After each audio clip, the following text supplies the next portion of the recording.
اگر آپ لکھنؤ، اس کی تاریخ اور اس کے ماضی میں ہونے والے دلچسپ واقعات کے بارے میں جاننا چاہتے ہیں اور ساتھ ہی لکھنؤ کی دن بدن بدلتی ہوئی شکل اور حالات کے بارے میں بھی متعارف ہونا چاہتے ہیں تو برائے مہربانی چینل کو سبسکرائب کرنے کی زحمت گوارا کریں اور ساتھ لگے بیل آئیکن کو بھی کلک کریں تاکہ نیا ویڈیو اپلوڈ ہوتے ہی اس کی انفارمیشن آپ کے پاس پہنچ جائے۔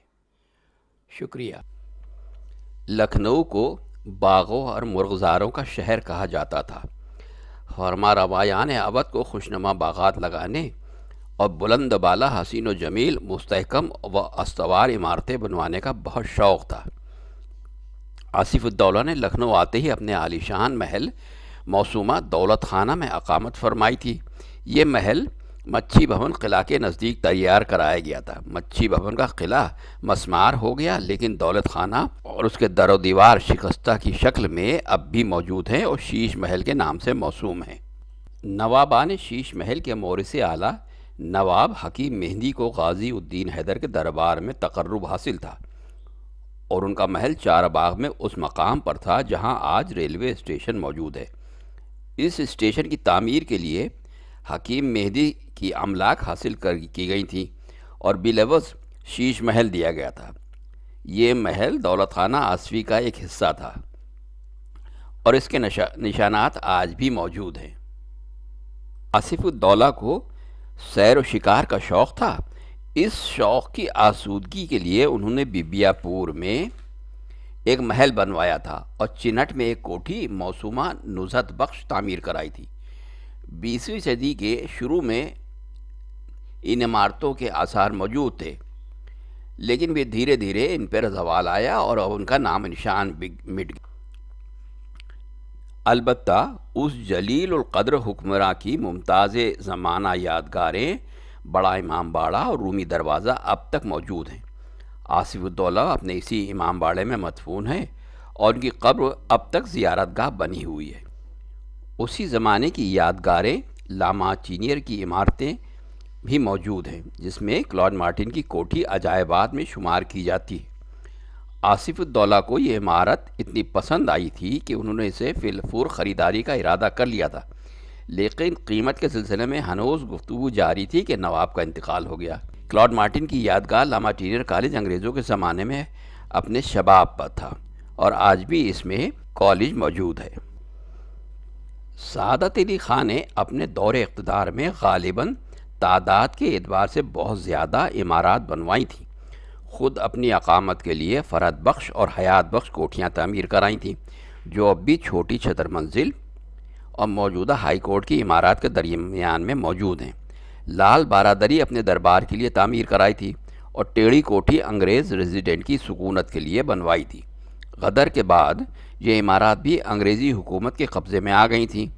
فرحت بخش اور متعلقہ عمارات میں اب محکمہ صحت کے ڈائریکٹر کا مرکز ہے اور دیگر دفاتر، اور ٹیڑھی کوٹھی میں چیف کورٹ آف اودھ کے چیف جج رہا کرتے تھے، لیکن اب وہاں ٹرانسپورٹ کے دفاتر ہیں اور پرانی شکل اب نظر نہیں آتی۔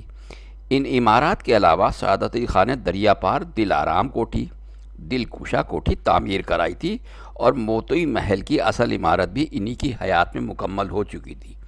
دل آرام کوٹھی اور دل کشا کوٹھی کی نمایاں آثار ابھی تک موجود ہیں اور دل کشا کے کھنڈرات ابھی ایک ٹورسٹ اسپاٹ کی شکل میں کافی پسند کیے جاتے ہیں، اور اسی کے ساتھ ساتھ وہاں پر ایک پورا محلہ آباد ہے اور ایک بڑی کالونی بن گئی ہے۔ موتی محل کی تکمیل غازی الدین حیدر نے کر دی تھی اور یہ مقام اب بہت اچھی حالت میں۔ ان سب عمارات کے علاوہ کوٹھی نور بخش اور خورشید منزل بھی سعادت علی خان ہی کی طرف منسوب تھی اور چار باغ بھی انہی کا لگوایا ہوا تھا۔ کہا جاتا ہے کہ وہاں ایک دوسرے سے متصل چار باغ تھے، اسی لیے یہ نام دیا گیا۔ اودھ کے حکمرانوں کو اپنے گھوڑوں کے لیے بھی عالیشان عمارات بنوانے کا ذوق تھا۔ سعادت علی خان نے چوپڑ اسپتال بنوایا تھا جو بڑی شہرت کا مالک تھا، اور واجد علی شاہ کے دور میں سلاخوں والا ہستبل مشہور تھا۔ غدر کے بعد اسی ہستبل میں دیوانی کچہری قائم ہو گئی تھی۔ سعادت علی خان نے اپنے مقبرے کا کوئی انتظام اپنی زندگی میں نہیں کیا تھا۔ وفات کے بعد وہ اسی علاقے میں مدفون ہوئے جہاں ان کی بیگم کا مزار اب تک 76 منزل کے حدود میں موجود ہے۔ یہ عمارات ان کے جانشین غازی الدین حیدر نے بنوائی تھی۔ یہ پہلے حکمراں تھے جنہوں نے دلی کی سلطنت کا اور ان کی اطاعت کا رد کر کے اپنی خود مختاری کا اعلان کر دیا تھا۔ ان کی بہترین و ممتاز تعمیر شدہ عمارات میں شاہ نجف کا امام باڑہ ہے، جو حضرت علی کے مزار مبارک کی اصل شبیہ ہے۔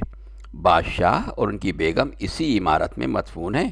خود انہی کی عطیات کی بدولت شاہ نجف اب بھی کافی حیثیت کا مالک ہے۔ غازی الدین حیدر کے بعد نصیر الدین حیدر سربراہ سلطنت ہوئے تھے۔ انہوں نے حضرت گنج کے علاقے کی بنیاد ڈالی تھی اور خود اپنے لیے ایک کربلا ڈالی گنج پار بنوائی تھی جہاں وہ مدفون ہے۔ یہ کربلا بہت بڑے رقبے میں واقع ہے۔ آخری 3 تاجدار محمد علی شاہ، امجد علی شاہ اور واجد علی شاہ تھے۔ محمد علی شاہ کا تعمیر کردہ امام باڑہ چھوٹا امام باڑہ کے نام سے موسوم ہے، جہاں وہ خود مدفون ہے اور ایک انتہائی خوبصورت و صدی سجائی دلہن کہلانے کا مستحق ہے۔ انہوں نے اپنی حیات میں اس امام باڑے کی بقا اور فلاح کا اتنا مکمل انتظام کر دیا تھا کہ اس کا کاروبار بڑے اور منتظم پیمانے پر اب تک برقرار ہے۔ زمانے کی ستم شاریوں نے بہت کچھ دخل اندازی کر دی ہے، لیکن پھر بھی اس امام باڑے کی عظمت بہت حد تک برقرار ہے۔ البتہ محل وقوع کے نظارگی کا جو حسن و جمال بادشاہ نے اس امام باڑے میں پیدا کرنا چاہا تھا، وہ پایۂ تکمیل تک نہ پہنچ سکا اور ان کا انتقال ہو گیا۔ اس امام باڑے کی ایک جانب عالی شان اور بہت خوبصورت جامع مسجد ہے۔ بادشاہ نے دوسری جانب ستکھنڈا تعمیل کرانے کا ارادہ کیا تھا۔ 7 منزل کی ایک کے اوپر ایک دوسری منزل اور 7ویں منزل کے اوپر عالی شان قبہ بن جانے کے بعد امام باڑے کا حسن دوبالا ہو جاتا، لیکن چند منزلوں سے زیادہ عمارت نہیں بن سکی اور اس کی کھنڈرات ابھی تک جو کافی مینٹین کر دیے گئے ہیں موجود ہیں۔ امجد علی شاہ کی زیادہ تر توجہ حضرت گنج کے علاقے پر مبذول رہی۔ وہاں کی پرانی عالی شان عمارتیں انہی کی کرم گسری کا نتیجہ تھیں اور سبطۂ نبات کا ایسا عظیم المرتبت علاقہ انہی کی بدولت معرض وجود میں آیا تھا۔ یہاں ان کی ابدی خوابگاہ ہے، جس کا احترام کرتے ہوئے ان کے بعد ان کے جانشین واجد علی شاہ نے یہ تمام عمارتیں بنوائی تھیں۔ آخری تاجدار نے 76 منزل اور قیصر باغ کی عمارات میں اپنی مایہ ناز یادگاریں چھوڑی تھی۔ ایک کو چھوٹی 36 منزل کہا جاتا ہے، مگر غفلت اور جہالت کی بدولت منہدم ہو گئیں۔ اصل 76 منزل انگریزوں کے دور میں یونائٹڈ سروس کلب کے استعمال میں آتی تھی، لیکن اب سینٹرل ڈرگ انسٹیٹیوٹ کا دفتر اور دواؤں کے ایجاد کا دفتر کا مرکز یہاں پر قائم ہوا، جو اب کسی اور مقام پر شفٹ ہو گیا ہے۔ قیصر باغ اپنی اصل 4 دیواری میں بہت کچھ کھو چکا ہے۔ اس کے شمالی اور جنوبی صدر دروازے ایک مدت قبل ختم ہو چکے۔ اس کے چاروں طرف جو خوشنما اور دیدہ زیب راستے مشرقی انداز میں بنائے گئے تھے، وہ ملیہ میٹ ہو چکے ہیں اور 76 منزل سے قیصر باغ تک اور قیصر باغ کے مغربی پھاٹک کی سمت بھی نیز مشرق میں جہاں چائنا بازار گیٹ موجود ہے، 2 رویہ مہندی کے درختوں کی جھاڑیں ہوا کرتی تھیں جو خوشنمائی میں اپنا جواب نہیں رکھتی تھیں۔ نئی سڑکوں کی